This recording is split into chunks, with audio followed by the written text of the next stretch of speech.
I'm going to show you today the braid stitch and the wrapped braid stitch, as well as the chain stitch and the wrapped chain stitch. They look very, very similar, and I'm not sure that it's necessary to know both of them unless you're trying to interpret a stitch guide. I would just pick one that you prefer to stitch or stitch better than the other, and just kind of go with that particular stitch. But this is a great stitch for, um,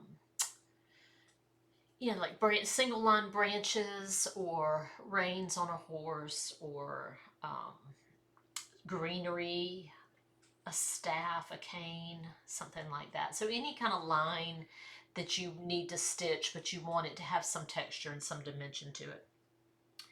So when you are doing the, let me get my waist knot in. When you're doing the braid stitch, that's what we're going to do first. You are going to start off doing a lazy daisy.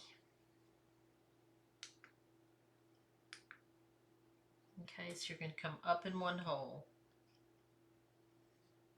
go down,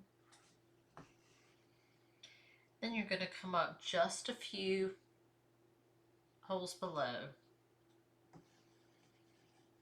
pull it just a little bit so that it tightens up, but that you still leave your arc loop here. You don't want it to end up looking like two straight diagonal lines. So there's your lazy daisy. Now to continue with the braid stitch, you're going to move down a few holes and wrap up underneath these loops. And then go back down in the same hole. It's, again, don't pull it too tight because you want those loops to remain loops, okay? So now you're going to go through on top of the canvas, go through those loops, and then back down in the same hole. And I'm just going to go ahead and make several of these so you can get an idea of what it looks like. Go through the loops. Sorry, I'm trying to work with two hands so I'm not covering up the camera the whole time. Go down.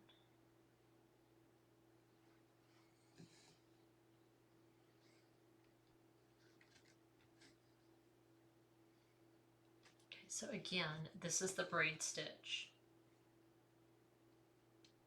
These can be as long as you want them, although if they get too long, I think they kind of look messy. So I think ideally 3 to 4 canvas threads is probably a good length to aim for.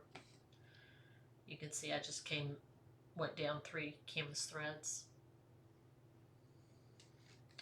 Now, I'm going to go back down and finish off that last one.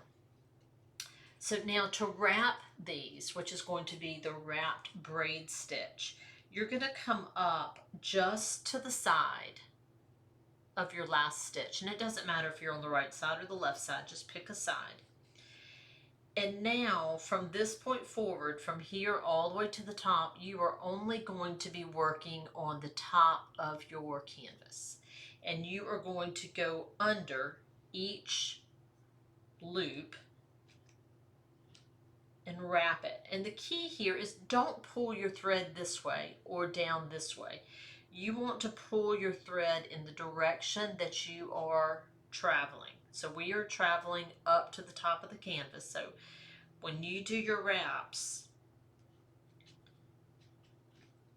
pull your thread up just until it snuggles up against your threads.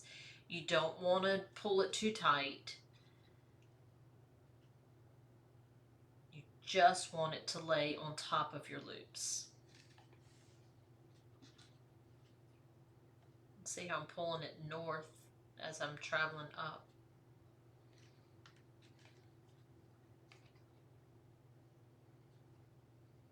And it kind of gives you a little spiral look.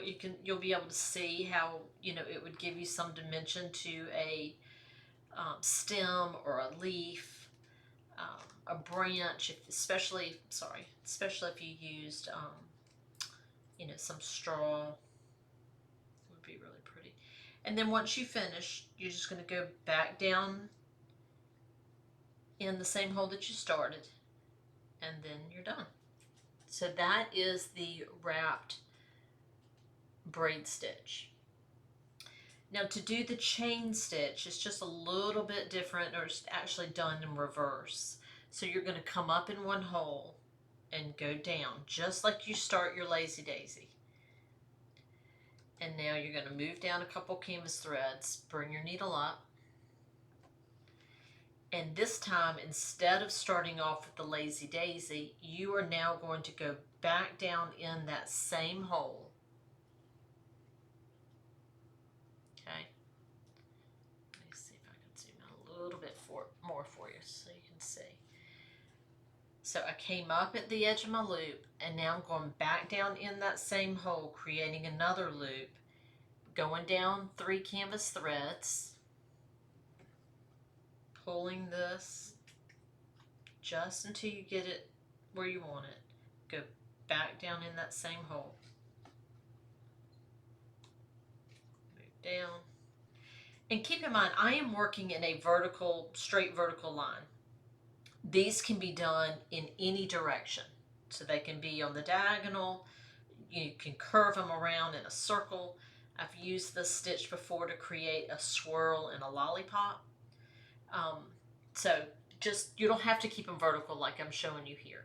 So once you have done your chain stitch, you are now going to end it with a lazy daisy by tacking down the very last loop. Whereas before you started with the lazy daisy. This one you end with the lazy daisy. And so now you're just going to come up somewhere on the side of your loop, and you're going to kind of do the same thing we did before. I'm running out of thread, so and you are going to wrap each lazy daisy, pulling it in the direction you're traveling, not too tight, just until it rests up against your threads, and then go back down. And so you can see how they look. They look very, very similar. So there's no reason, I don't think, to choose one versus the other. I just think you need to choose the one that you enjoy stitching better. Enjoy!